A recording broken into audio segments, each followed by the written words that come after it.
Welcome to the hottest car reviews, proudly brought to you by Carshop.co.za with your host Luke Preston, our local motoring enthusiast, bringing you the best reviews right here, right now.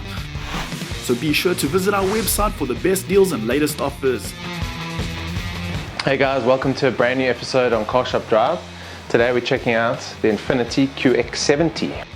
Yeah.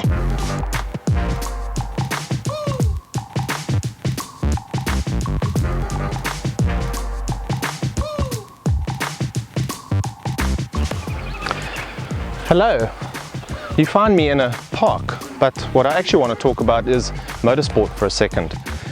Back in the day it was simple, win on Sunday, sell on Monday.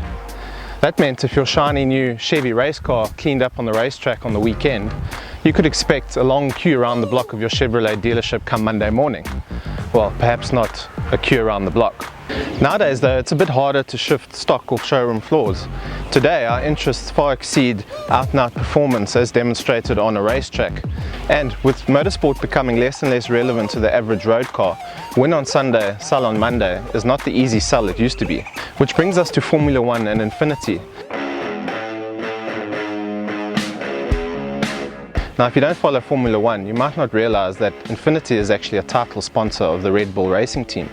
They're not a manufacturer though, Red Bull is the manufacturer, which is kind of odd though, because if you think about it in traditional terms, the car manufacturer is usually the Formula One team manufacturer. And in this case we have an energy drink being the manufacturer and Infiniti being the title sponsor. So it kind of goes against the grain a bit.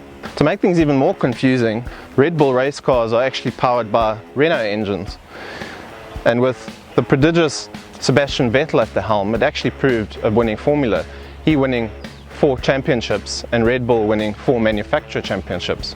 So the question for Infiniti is, why Formula One? They're hoping to use the pinnacle of motorsport to launch themselves into success and into a market which is dominated by the likes of Audi, BMW and Mercedes. The partnership is simple and it has 3 elements. One, there's the sponsorship. That doesn't really need much explaining. Infiniti's branding gets plastered to Red Bull races and is seen by millions.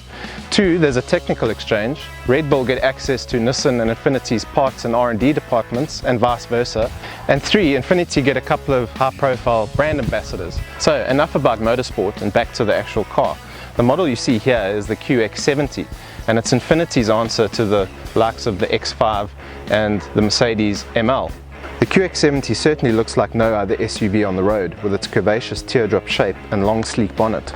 A low swooping roofline and huge 20-inch wheels combine to give it an aggressive stance on the road, and that curvaceous bonnet and chrome grille with the huge Infiniti badge on the front clearly announces itself in rearview mirrors. In real terms, the QX70 is actually competition for the likes of BMW's X6 and Mercedes' up-and-coming GLE Coupe. This is the car that actually started the SUV Coupe craze, which is currently taking the market by storm, so to speak. For more driver engagement, you can take control via the meaty pedals behind the steering wheel. But with masses of torque, the gearbox is quite happy to be left to its own devices, shifting up and down ratios responsibly to road conditions. Standard specification in the QX70 is impressive and includes cruise control, follow me home lighting, an analog Infiniti clock, dual zone adaptive climate control, rear air conditioning vents, electric glass sunroof and a power tailgate. A high resolution touchscreen display and 30 gig navigation system combined with a Bose premium sound system with 11 speakers. Drivers are well catered for with a superbly comfortable 10-way power adjustable seat,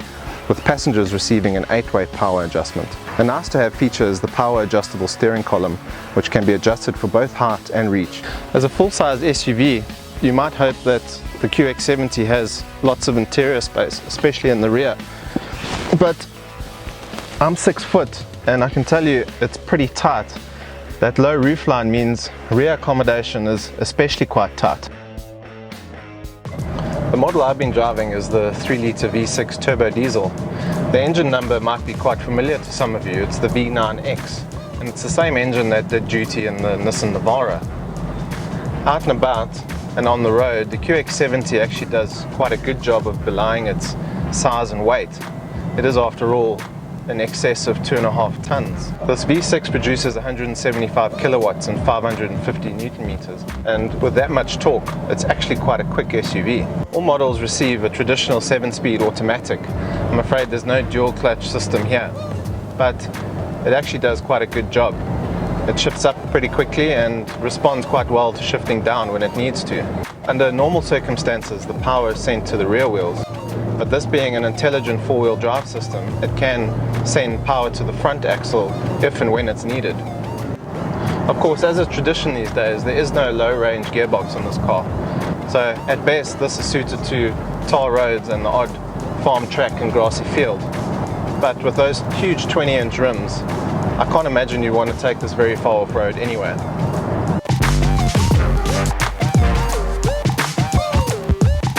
Okay, that's it for today, guys. Thanks for watching.